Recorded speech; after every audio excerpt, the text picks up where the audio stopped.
पहला तो मैंने अब जो बताया था, जो सबसे पहली सबसे इंपॉर्टेंट चीज है एस्ट्रोलॉजी के अंदर, ज्योतिष के अंदर, वो ये है कि आपको पता होना चाहिए सारे कॉन्सेप्ट कहाँ से और कैसे आ रहे हैं, किस तरह से हम जो पूरा स्ट्रक्चर है या जो पूरा ऑर्डर है एस्ट्रोलॉजी में कॉन्सेप्ट्स का, वो कहाँ से आया है और उसको सीखने का, जानने का तरीका क्या है, क्या ज्यादा इंपॉर्टेंट है, क्या कम इंपॉर्टेंट है, क्या चीज पहले आती है और क्या उसके बाद में आती है। ठीक है, तो उसमें सबसे पहली जो पहला लेयर है या जो पहला आधार है पूरी की पूरी ज्योतिष का, वो है जो हमारे अलग अलग तरह से क्लासिफिकेशन है या विभाजन है, जिसमें कि हमने अ, स्त्री और पुरुष के बारे में पढ़ा था। प्रकृति और पुरुष जो दो तरह के होते हैं, उनका दो का जो विभाजन होता है या दो का जो डिवीजन होता है, उसके बारे में हमने देखा था।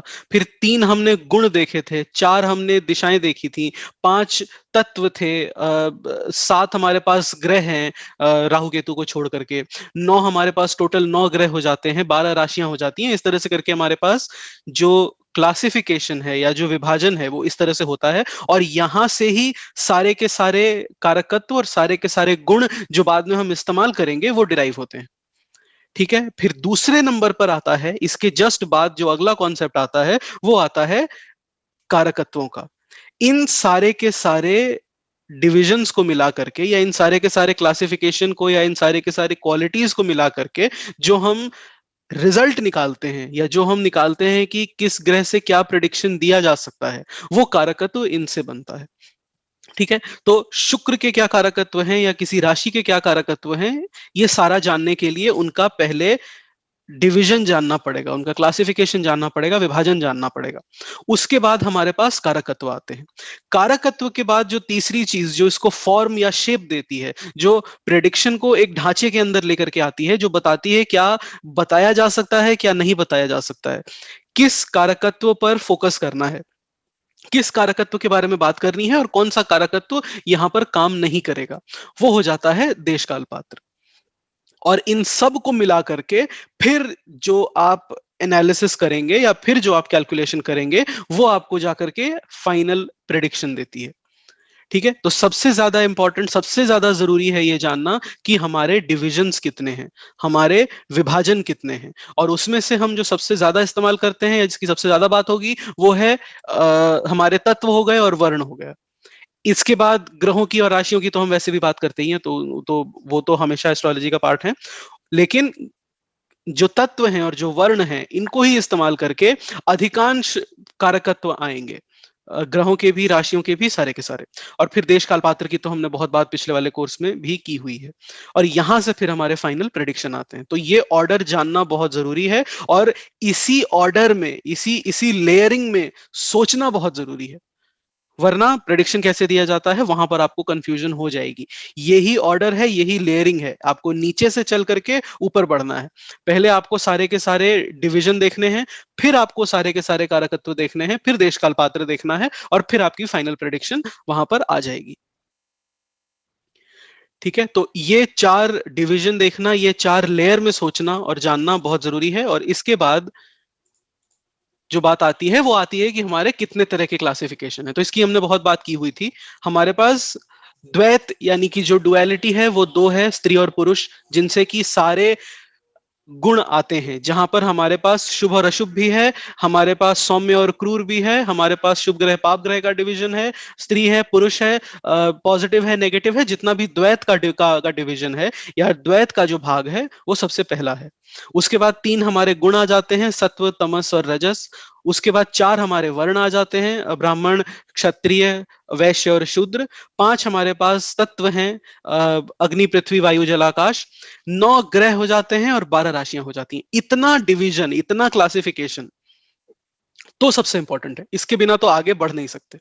ठीक है, तो इसके बारे में भी हमने बहुत सारी बात की हुई थी। हमने सारे ग्रहों के बारे में, राशियों के बारे में, एलिमेंट्स के बारे में डिटेल में बात की है। और अब हम कुछ और डिटेल में वर्ण और तत्व की बात करेंगे इस पूरे कोर्स के अंदर। पर ये प्राइमरी क्लासिफिकेशन है, ये प्राइमरी डिवीजन है।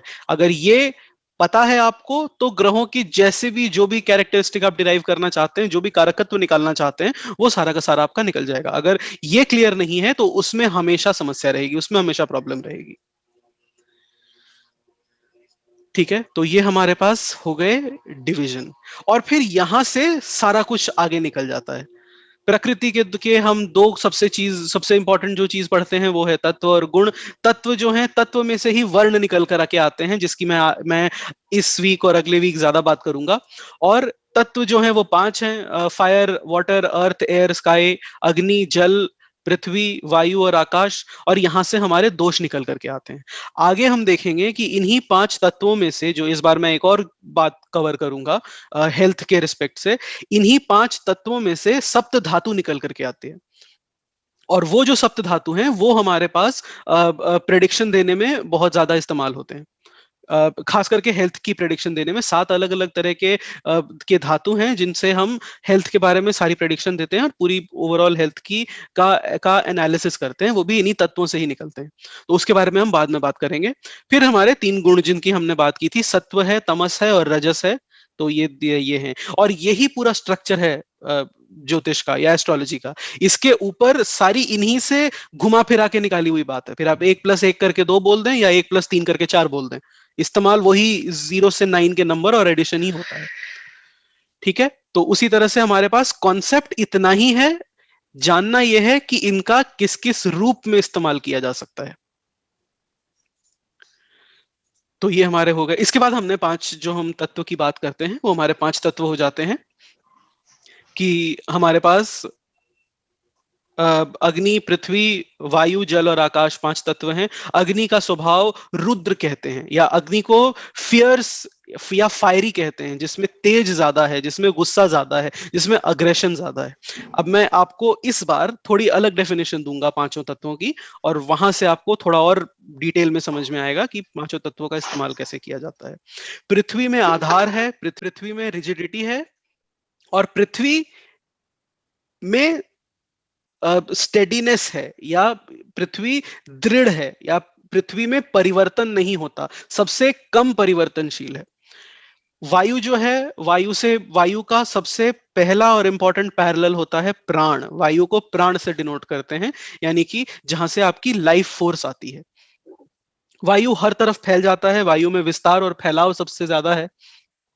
और वायु से कम्युनिकेशन, यानी कि कम्युनिकेशन,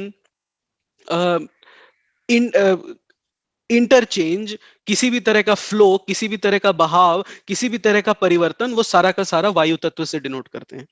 फिर जल तत्व है। जल तत्व बेसिकली मन को डिनोट करता है।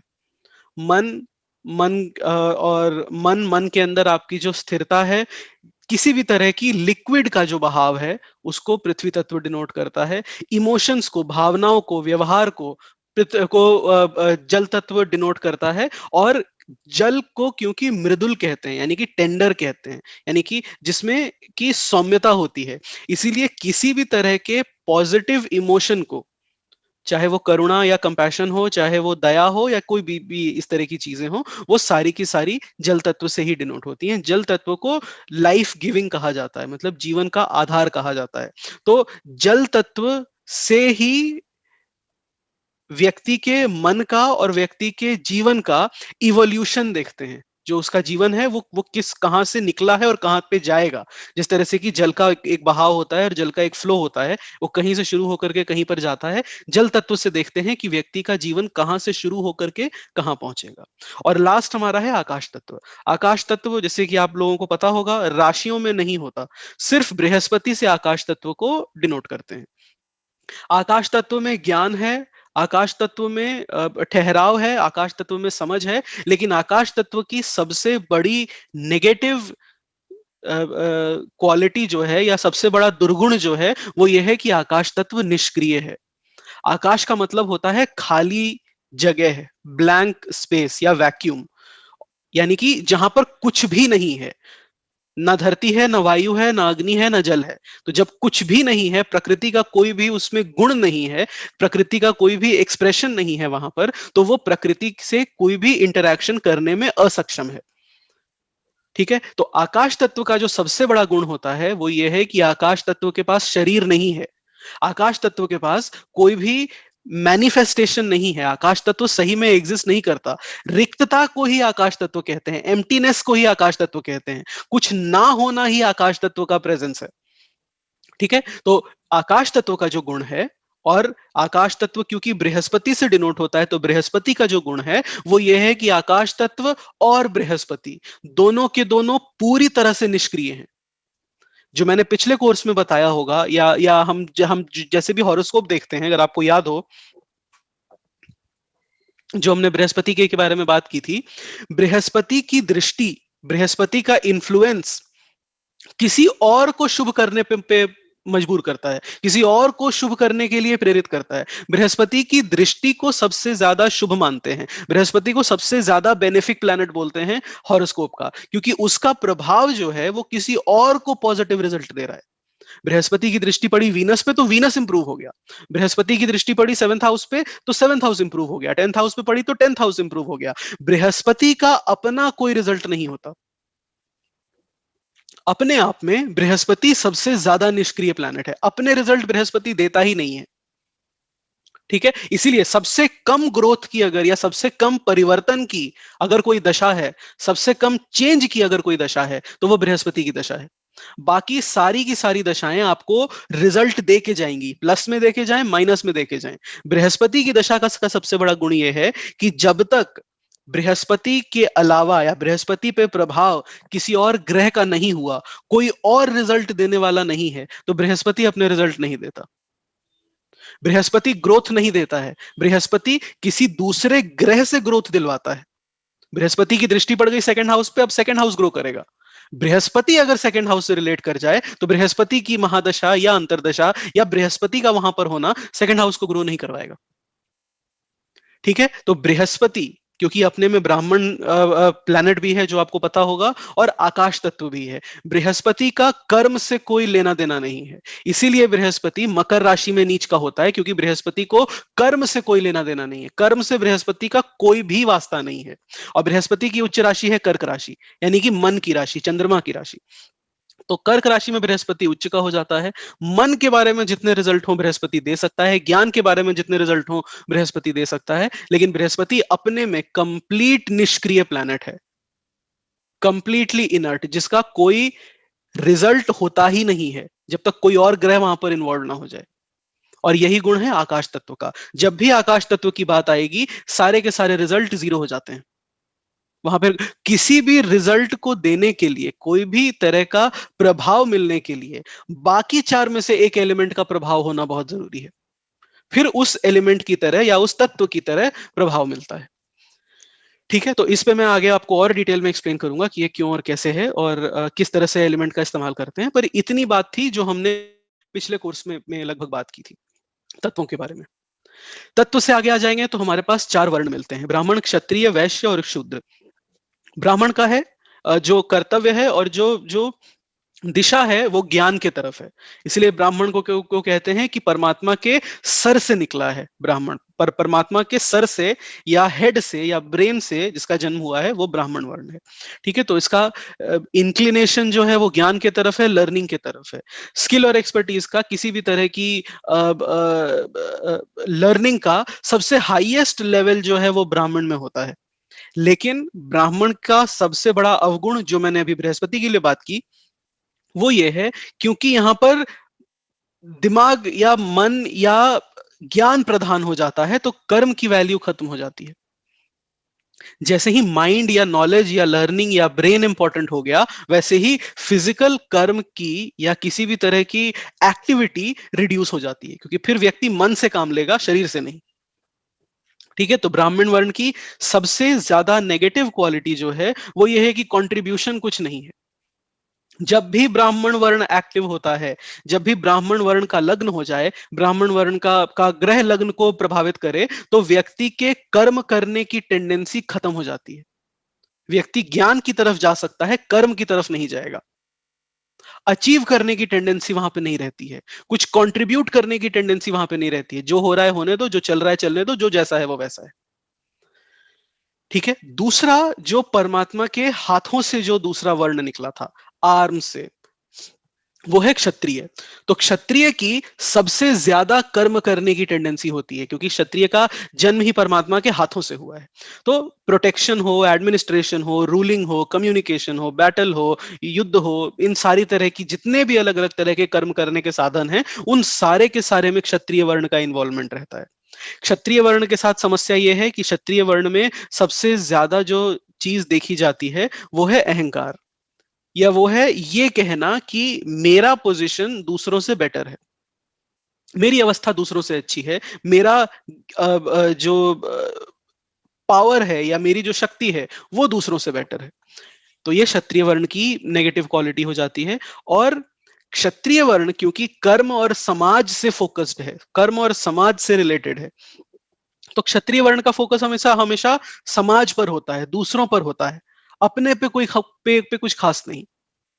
दूसरों ने अच्छा किया या बुरा किया, दूसरे को सही कर रहे हैं या गलत कर रहे हैं, इससे व्यक्ति को अपने ऊपर फर्क पड़ जाता है, या व्यक्ति के अपने जीवन में कोई ना कोई प्रभाव देखने को मिल जाता है, या व्यक्ति इसकी वजह से डिस्टर्ब हो जाता है। तीसरा जो वर्ण है जो निकला परमात्मा के पेट से, वो है वैश्य।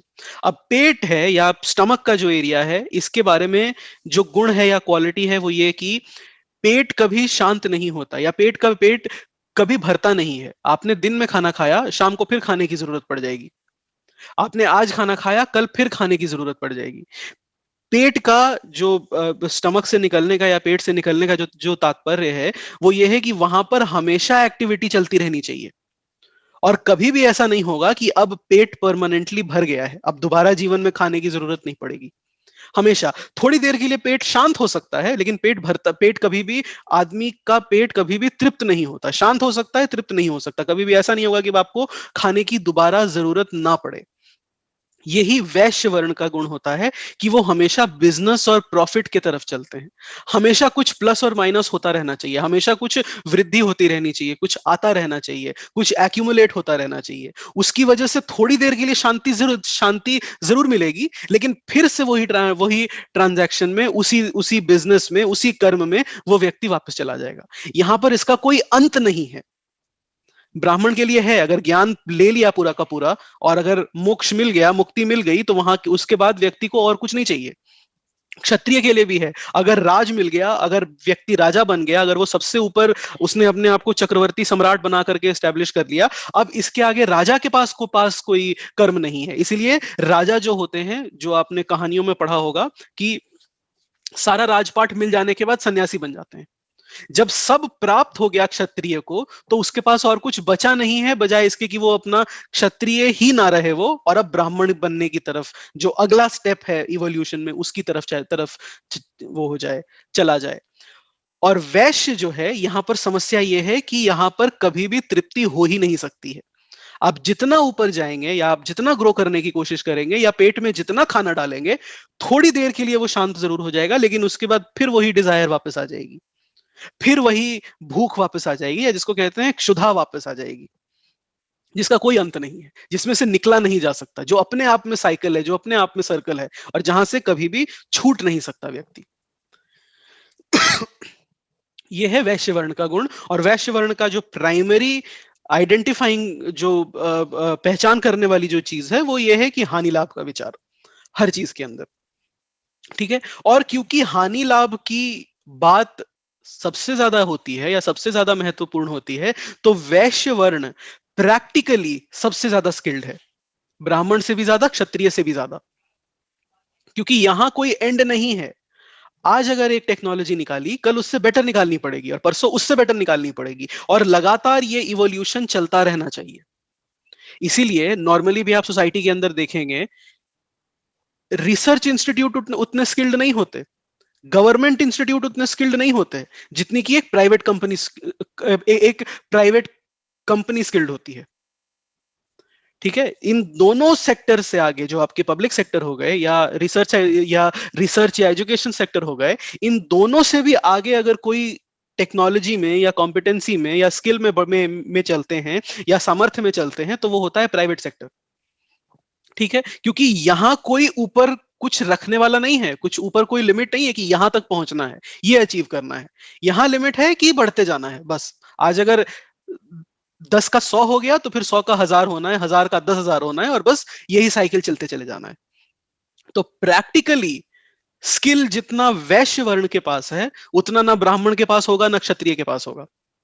ज्ञान बहुत हो सकता है, नॉलेज बहुत हो सकता है, पर प्रैक्टिकली कोई काम करने की, कुछ